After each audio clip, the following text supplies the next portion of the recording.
오늘 하나님의 은혜 세 번째, 은혜를 넘치게 주시는 하나님이라는 제목으로 함께 은혜를 받기를 원합니다. 하나님은 은혜를 넘치도록 주신다라고 말씀하고 있습니다. 이거 제가 좋게 드리려고 하는 말씀이 아니라 성경 말씀이에요. 하나님이 능히 하나님의 능력이라면 이런 뜻이죠. 하나님의 능력이라면 모든 은혜를 너희에게 넘치게 하시나니, 넘치도록 주신다, 풍성하게 주신다, 부족함이 없이 주신다. 다시 말하면 하나님은 은혜에 인색하지 않다라는 말입니다. 모든 은혜를 넘치게 주시는 하나님께 넘치는 복을 받으시기를 주의 이름으로 축원합니다. 그렇다면 은혜가 과연 무엇일까? 하나님이 주시는 모든 게 다 은혜예요. 우리는 하나님의 은혜하면 구원에만 자꾸 생각하려고 합니다. 근데 그렇지 않습니다. 하나님이 주시는 건 다 은혜라고 해요. 우리가 살아가는데 필요한 육적인 것, 영적인 모든 것이 다 은혜입니다. 우리가 신학적으로는 이렇게 말해요. 하나님의 은혜는 두 가지가 있는데 일반 은총이 있고 특별 은총이 있다. 일반 은총은 이 모든 피조 세계 하나님 주신 은혜이고, 특별 은총은 예수 그리스도를 통해서 말씀으로 우리가 구원받게 하시는 하나님의 그 은혜, 이걸 특별 은혜다라고 말합니다. 모두가 다 은혜라는 거예요. 일반 은혜도 은혜고 특별 은혜도 은혜고. 예를 들면 이런 겁니다. 아침에 눈을 뜨고 출근을 하다 보니까 태양이 쫙 뜨고 있어요. 그러면 태양이 주는 건 햇빛이거든요. 그런데 그건 하나님의 은혜라고 그래요. 그걸.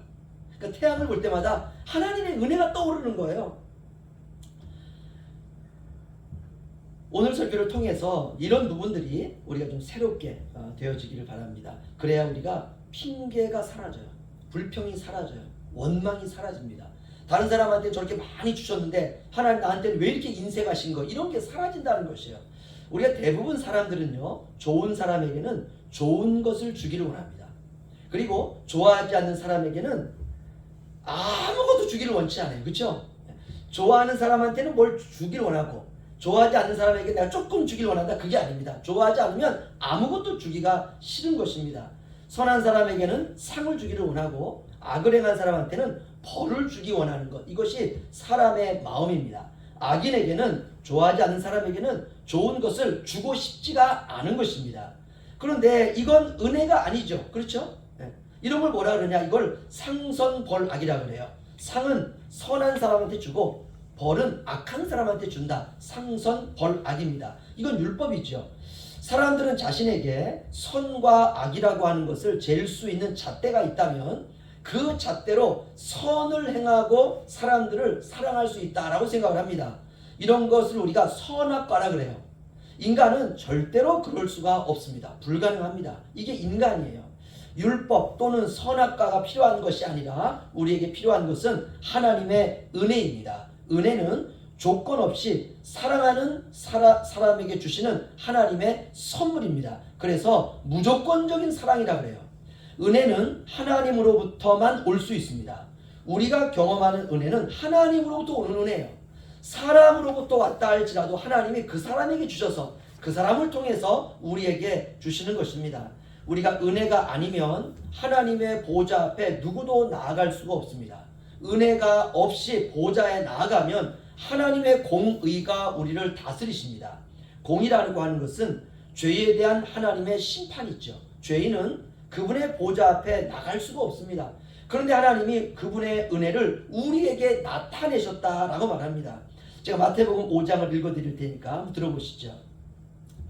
또 내 이웃을 사랑하고 내 원수를 미워하라 하였다는 것을 너희가 들었으나 나는 너희에게 이르노니 너희 원수를 사랑하며 너희를 박해하는 자를 위하여 기도하라. 이같이 한즉 하늘에 계신 너희 아버지의 아들이 되리니 이는 하나님이 그 해를 악인과 선인에게 비추시며 비를 의로운 자와 불의한 자에게 내려주심이라. 아멘. 하나님이요, 선인과 악인에게 해와 비를 주신다는 거예요. 우리는 죽었다 깨나도 그게 안 되잖아요. 그렇죠? 만약 우리가 하나님이라면 우리는 선한 사람에게는 해와 비를 주고 악한 사람에게는 그것마저도 안 주는 것이죠. 그런데 하나님은 선인과 악인에게 하나님의 은혜로운 비와 하나님의 은혜로운 해를 얼만큼 주시느냐, 부족함이 없이 주신다는 것입니다. 충만하게 주신다는 것이에요. 그런데 인간은 그것을 어떻게 하려고 하느냐 하면 돈을 받고 팔아먹습니다. 오늘날의 현실 아닙니까? 햇빛과 비는 하나님의 은혜가 우리의 눈에 보이도록 나타난 것입니다. 그러니까 물을 팔아먹으면 안 돼요. 이거 하나님 주시는 것이에요. 그런데 어떻습니까? 마트에 가면 다 생수 팔아먹잖아요. 그렇죠? 해와 달과 별과 하늘에서 우리가 보는 모든 것들은 하나님의 은혜의 조각입니다. 해도 은혜이고 달도 은혜이고 별도 은혜이고 그 다음에 하늘도 은혜예요. 우리가 밤하늘의 별이 반짝반짝할 때에 하나님의 은혜가 반짝반짝하고 있다라고 우리가 믿는 것입니다. 그럼 이 땅에 있는 나무와 바다와 강과 땅과 식물과 모든 피조물은 무엇일까? 하나님의 은혜입니다. 모든 게 하나님의 은혜예요. 이런 하나님의 은혜가 얼마나 실제적입니까? 하나님의 은혜는 글자도 아니고 추상적인 어떤 개념도 아니고 실제적인 선물입니다. 우리의 건강도 하나님의 은혜이고 우리의 몸의 모든 기능들도 하나님의 은혜입니다. 그분의 지혜이고 그분의 능력이고 그분의 선하신 뜻이 담겨있는 그릇입니다. 인간이 죄 아래 있기 때문에 그 모든 것을 죄악의 도구로 사용해서 그렇지 모든 것들은 하나님의 선물이고 하나님의 은혜입니다. 우리가 사랑하고 배려하고 아끼고 격려하고 용기를 주는 모든 것들 이게 다 하나님의 은혜예요. 우리가 사용하는 물질, 우리가 사용하는 힘, 우리가 사용하는 능력, 우리가 사용하는 믿음, 소망, 사랑도 하나님의 은혜입니다. 그런 의미에서 하나님의 은혜는 결코 비현실적인 것이 아니라 가장 현실적인 세상을 살아가는 능력이 된다는 것입니다.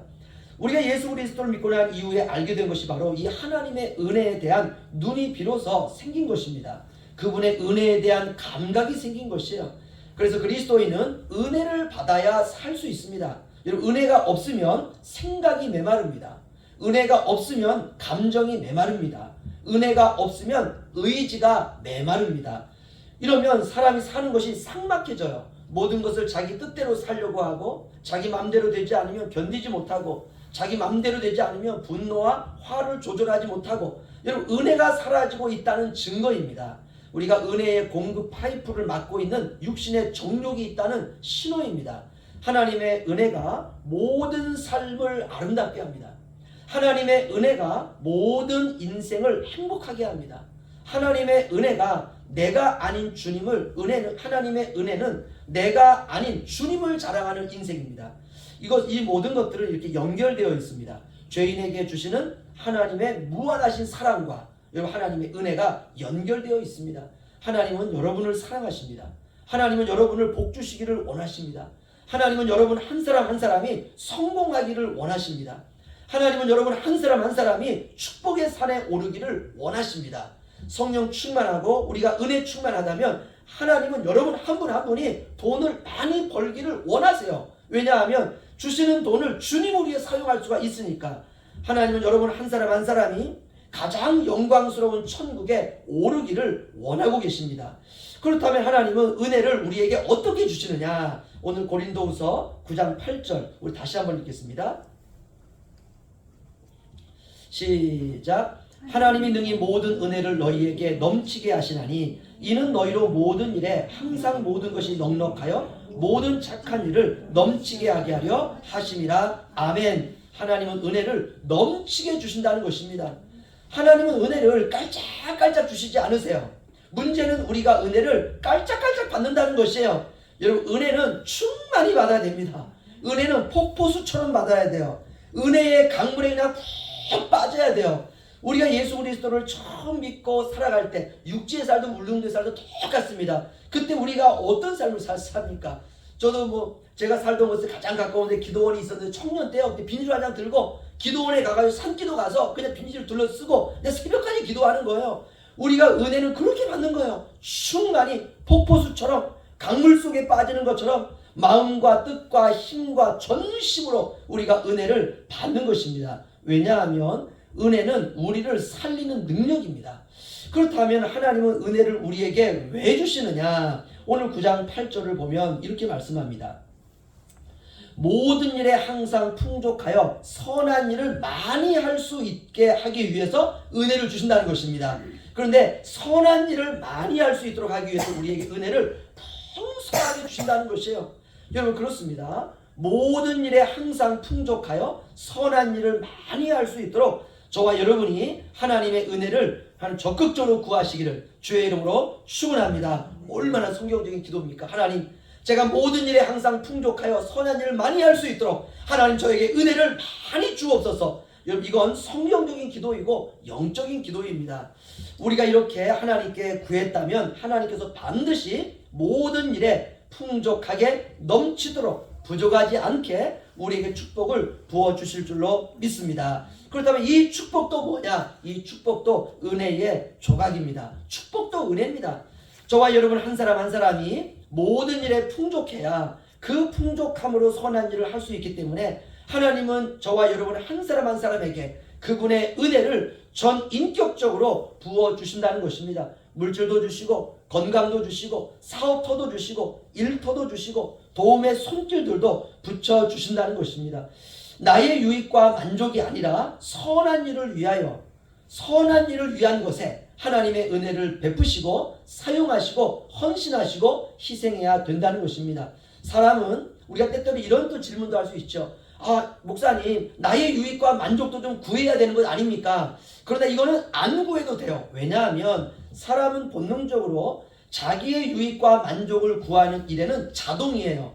그냥 무의식적으로 자기의 유익과 만족을 구하는 것이 바로 인간입니다. 사람은 본능적으로 항상 자기를 위한 삶을 향하게 되어 있습니다. 하지 말라고 해도 하게 되어 있습니다. 우리가 그 부분을 절제해도 하게 되어 있어요. 자동입니다. 그러니까 우리가 자기의 만족과 유익이 아닌 다른 사람의 유익과 만족을 위해서 나를 희생할 때 그 속에 반드시 자기를 위함도 들어가 있는 것입니다. 그래서 억울해할 필요가 없습니다.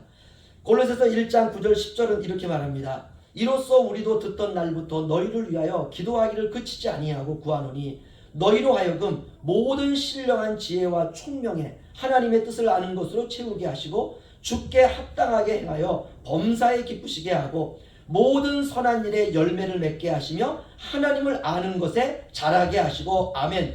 사도 바울이 골로새 교회에 그가 편지를 할 때 나는 너희가 범사에 기뻐하기를 원하고 모든 선한 일에 열매를 맺고 하나님을 아는 것에 자라가기를 원한다. 이렇게 그가 편지하고 있습니다. 디모데후서를 보면 디모데에게 이렇게 편지하고 있습니다. 거룩하고 주인의 쓰심에 합당하며 모든 선한 일에 준비함이 되리라. 아멘. 오늘부터 선한 일을 인생에서 넘치게 살아가시기로 작정하시기를 주의 이름으로 축원합니다. 우리가 그렇게 살아도 짧은 인생입니다. 우리가 너무 사소한 것에 에너지를 쏟으면 안 됩니다. 그러면 정말 하나님의 은혜로 해야 될 선한 일들을 하지 못하게 되는 것입니다. 저와 여러분은 하나님의 선한 일을 위하여 남은 생애를 살아야 됩니다. 나를 위한 것이 아니라 주님을 위한 삶입니다. 주님이 기뻐하시는 삶을 사는 것입니다. 아직은 우리가 매여 있는 것이 많이 있지만 매이지 않는 삶을 살아야 됩니다. 돈에 매이고 사람에 매이고 환경에 매이고 아이들에게 매이고 매인 것이 너무 많습니다. 모든 것으로부터 자유케 되고 오직 주님께만 매이는 그런 인생을 살기를 주님이 원하시는 것입니다. 여러분, 세월이 갈수록 선한 일에 대한 마음이 커져가야 됩니다.